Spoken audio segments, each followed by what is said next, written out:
ওকে, so আজকে হচ্ছে আমাদের বয়েসের পার্ট 3। এইটাতে আমরা আজকে বয়েস শেষ করে দেব। তবে একটু জিনিস বাকি থাকবে, কি জানেন? সেটা হচ্ছে ওই যে প্র্যাকটিস পার্টটা যদি আপনারা চান তাহলে আমি অনেকগুলো কোয়েশ্চন নিব, নিয়ে দেন হচ্ছে যতগুলো শিখলেন সবগুলো প্র্যাকটিস করে একদম ফ্রি করে দেব, যেন একদম হ্যান্ড ফ্রি বা মাউথ ফ্রি হয়ে যায়, যেন আপনি পারেন, বোঝেন এবং বলতে পারেন। সব কিছু একদম ফ্রি হয়ে যাবে। সো আমরা চলি পার্ট 3তে। আমরা আজকে শেষ করব, খুবই ইম্পর্ট্যান্ট জিনিসগুলো আলোচনা করব এখন। ইম্পারেটিভ সেন্টেন্সের ভয়েস চেঞ্জ।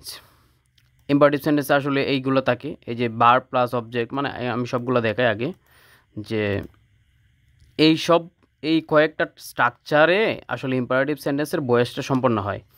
যেমন ধরেন ভার্ব প্লাস অবজেক্ট, এখন বললে আসলে বুঝবেন না, একটা একটা করে দেখাই দিব, অবশ্যই ব্যাখ্যা করে।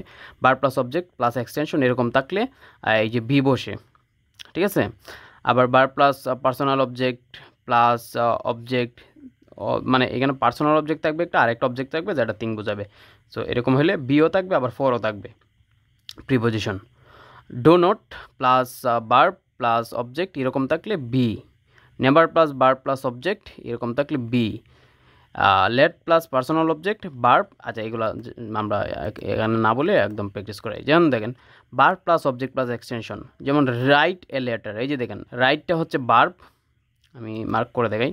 এই যে রাইটটা হচ্ছে ভার্ব, আর এই যে অবজেক্ট বলছি না, এখানে অবজেক্ট হচ্ছে এ লেটার, ঠিক আছে। এক্সটেনশন নাই এটাতে, এক্সটেনশন থাকলে তো ভালো, না থাকলে আরও ভালো। সো ওকে, এটাকে আমরা কী করবো, যত ইম্পারেটিভ সেন্টেন্সই করবেন লেট দিয়ে শুরু করবেন। এই যে লেট দিয়ে শুরু করলাম, তারপরে এই যে এই অবজেক্টটা নিয়ে আসলাম, এ লেটারটা হচ্ছে অবজেক্ট। এই যে বলছি না বি, এই বিটা এখানে বসবে। আর বি থ্রি ফর্মটা, ওই যে মেইন ভার্ব কোনটা, রাইট তো, সো রাইটের বি থ্রি ফর্মটা বসছে। এখন আপনি বলেন তো এটা বুঝছেন নাকি? এটার কি আর কোনো স্ট্রাকচার দেওয়া আছে? আমি যে আগে যে ইয়াগুলো দেখাইছি, এই যে এগুলো কিন্তু, এই যে এইগুলো কিন্তু অ্যাক্টিভের, বুঝছেন? অ্যাক্টিভ এরকম থাকলে আপনি এইরকমভাবে পেসিভ করবেন। প্রথমে লেট দিবেন, তারপরে অবজেক্ট, এই অবজেক্টটা নিয়ে আসবেন, তারপরে হচ্ছে বি দিবেন একটা, তারপরে রিটার্ন দিবেন। এখানে এম ইজ আর বসানোর কোনো দরকার নাই, আপনি বি দিবেন, সোজা কথা। ওকে, ওকে আসেন, তারপর হচ্ছে বার্ব, এই যে ভার্ব, এই যে বার্ব, ব্রিং হচ্ছে বার্ব। তারপর যে পার্সোনাল অবজেক্ট বলছে না এখানে, এই যে পার্সোনাল অবজেক্ট, এই পার্সোনাল অবজেক্ট হচ্ছে মি। তারপর যে অবজেক্ট অ্যাজ এ থিং, এই যে থিং হচ্ছে, থিং অবজেক্ট হচ্ছে এটা এ পেন। ওকে, আর এটা হচ্ছে extension, to write with. Okay, so এখন খেয়াল করেন, এইটার যদি আমরা পেসিভ করতে যাই, প্রথমে তো লেট দিব, আমরা আগেই বলছি ইম্পারেটিভ করার জন্য লেট দিয়ে শুরু করব। লেট, তারপর এই যে এ পেন আসবে, এ পেন অবজেক্ট, তারপরে বি বসবে বি, তারপরে এই যে বি বসলো, এই যে এখানে বলছি না বি, এই যে বিটা বসলো। ওকে, তারপর এই যে ভার্ব হিসেবে, মেন ভার্ব হিসেবে ব্রিং ছিল না, ব্রিং এর বি থ্রি ফর্ম নিয়ে আসছি।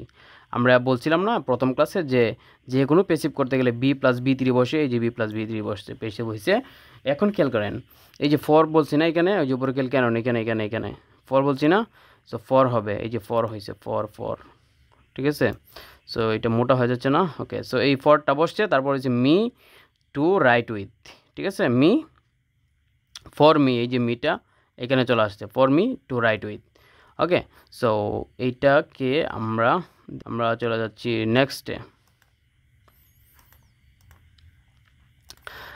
ডো নট প্লাস ভার্ব এরকম যদি থাকে তাহলেও কি হয়, বি বসে, তার এই দুটো একসাথে আর কি। এই যে do not hate the poor, এটা পেসিভ করলে লেট, এই যে লেট, তারপরে হচ্ছে the poor be hated. Do not the hate the poor, এটা হচ্ছে অ্যাক্টিভ, আর পেসিভ করলে লেট। আর ওই যে নটটা, এই যে নটটা আছে না, এই নটটা এখানে বসবে লেটের পরে, লেট নট। এই ডোটা তো বসবে না, কারণ ডোটা তো ওই যে সেন্টেন্সের স্ট্রাকচার হিসেবে চলে আসছিলো, তাই না? সো ডোটা আসবে না, ডোটা উঠে যাবে। দ্য পোর, এই যে দ্য পোর অবজেক্টটা চলে আসছে এই যে এইখানে, দ্য পোর, ঠিক আছে। তারপর এই যে বি বসবে একটা, এই যে বি বলছি না, এই বিটা, এই যে বি বসছে। তারপরে হেইটেড মানে এই যে বি থ্রি ফর্মটা বসছে, ঠিক আছে। এই যে হেইট এখানে মেন ভার্ব, এই মেন ভার্বের বি থ্রি ফর্ম এখানে এসে বসছে। Okay fine. তারপরে খেয়াল করেন যে নেভার দিয়ে শুরু হলে কি হয়, নেভার দিয়ে শুরু হইলে এরকম, লেট দিয়ে তো শুরু হবেই, তারপর হচ্ছে এই যে লাই ব্যাড টোল্ড, ঠিক আছে, বি টোল্ড। তো এই যে লেট দিবেন, তারপর এই যে নেভার শব্দটা আছে না, এই নেভার শব্দটারে নিয়ে আসবেন, ঠিক আছে, কারণ সেটা তো নেগেটিভ, নেগেটিভের অর্থটা ঠিক রাখা লাগবে। তারপরে অবজেক্টটা নিয়ে আসবেন, তারপরে টেলটা টোল্ড হবে, ঠিক আছে, এর আগে একটা বি বসবে, তারপর টোল্ড হবে। ওকে, সো আমরা বলছি এখানে বি হবে। তারপর ইডের এভাবে লেখা যায়, আপনি যদি নেভার না দেন, নট দেন তাও হবে, তবে এবার দিতে হবে একটা। এবার নট আর নেভার একই, সেম। সো নট এবার দিলে নেভার দিতে হয় না, আর নেভার দিলে নট এবার দেওয়া লাগে না। ওকে ফাইন, সো এটা এরকম। তারপর আসি next, let plus personal object plus object plus object plus bare plus object. আচ্ছা, এটা কীরকম, let the girl sing a song, এটা যদি পেসিভ করতে চান তাহলে এই যে লেট কিন্তু দেয়া আছে, অ্যাক্টিভে লেট দেওয়া আছে। সো অ্যাক্টিভে লেট দেওয়া থাকলে তো ভালো, এই লেট আমি আর করতে খোঁজা লাগলো না। সো আমি লেট বসে দিব, লেট বসে দিলাম, এই যে লেট বসে দিলাম। তারপর অবজেক্ট কী আছে, এ সং নিয়ে আসলাম, এ সং। তারপর এই যে বি, বি হিসেবে নিয়ে আসলাম এই যে এই বিটা, এই যে এই বিটা নিয়ে আসলাম, বি নিয়ে আসলাম। তারপর এখানে অরিজিনাল বার্ব কোনটা, অরিজিনাল বার্ব হচ্ছে এটা, এই সিং দ্বারাই আমরা বি3 বানাইলাম, বি3 বানাইলাম, বি প্লাস বি3 হয়ে গেল আমাদের প্যাসিভ। এখন আমরা পরে যে জিনিসটা রয়েছে দ্য গার্ল, দ্য গার্লটাকে আমরা বাই দ্য গার্ল। ওকে, তারপরে আসেন নেক্সটে বারবার ফ্রেজ, মানে এই স্ট্রাকচারটা কি জানেন, যেমন ধরেন স্ট্যান্ড আপ আছে, সো এটা কিন্তু একটা কি ফ্রেজ আর কি। সো এরকম যদি থাকে তাহলে এখানে কিন্তু সাবজেক্ট অবজেক্ট কিচ্ছু নাই, কোনো ক্লো নাই। সো এরকম থাকলে আপনি এইভাবে করবেন, you are order to stand up. Stand up মানে কি, আমরা কাউকে অর্ডার করি যে তুমি দাঁড়াও, তো you are order to standard এরকম। এখন এরকম অর্ডার বলতে পারে, অ্যাডভাইস করতে পারে, রিকোয়েস্ট করতে পারে, তাহলে এরকম যদি থাকে তাহলে আপনি এইভাবে ইউজ করবেন, ইউ আর টোল্ড, অথবা ইউ আর অর্ডার্ড, অথবা ইউ আর অ্যাডভাইসড, অথবা you are requested to. Okay, so যেটা দেওয়া থাকবে এই যে স্ট্যান্ড আপটা, এইটা বসাই দিবেন। ফাইন, চলুন তারপর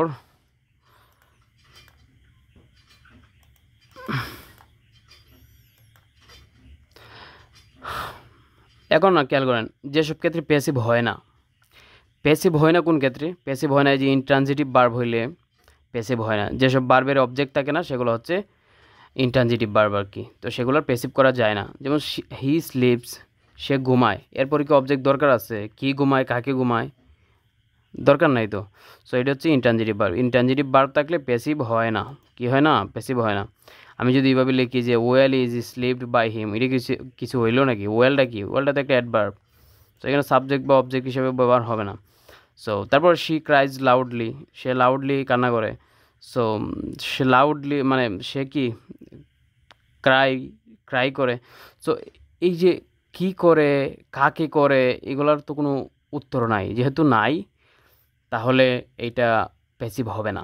2 number, linking verb. Linking verb be, seem, appear, become ইত্যাদি লিঙ্কিং ভার্ব আছে, লিঙ্কিং ভার্বের ক্লাসে এগুলো সব দেওয়া আছে। এই ধরনের ভাব অবস্থা বা অবদান বোঝায়, কাজ নয়। কাজ না বোঝাইলে তো প্যাসিভ হয় না, তাই না? সো এই জন্য এগুলা থাকলেও প্যাসিভ হয় না। যেমন হি বিকেম এ ডক্টর, সে হচ্ছে একজন ডক্টর, সে একজন ডক্টর হয়েছিল।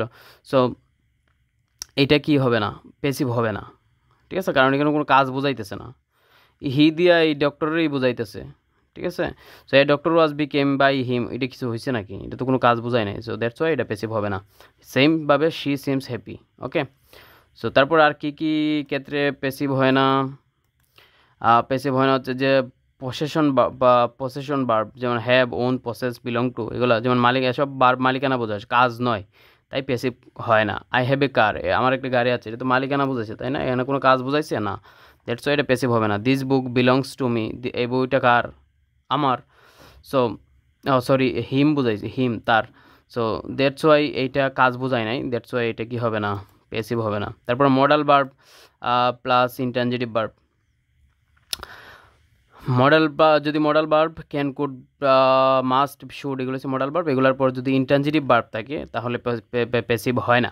হি ক্যান স্লিপ নাও, দেখছেন কোনো কাজ বোঝাচ্ছে না, দ্যাটস এটা কি। তো ভার্ব বা প্রিপোজিশন যেখানে অবজেক্ট পড়ে নেই, যেমন কি বলে ভার্ব প্লাস প্রিপোজিশন যেখানে অবজেক্ট পড়ে নাই, কিছু ভার্ব প্রিপোজিশনের সঙ্গে ব্যবহৃত হলে যদি অবজেক্ট না থাকে তাহলে সেগুলো প্যাসিভ হবে না। যেমন হি লুকড এট, এই যে অবজেক্ট নাই তো শেষে, দ্যাটস এটা কি হবে না, প্যাসিভ হবে না। এবার আসেন টেন্সের ক্ষেত্রে, কোন যেসব টেন্সের ক্ষেত্রে প্যাসিভ হয় না।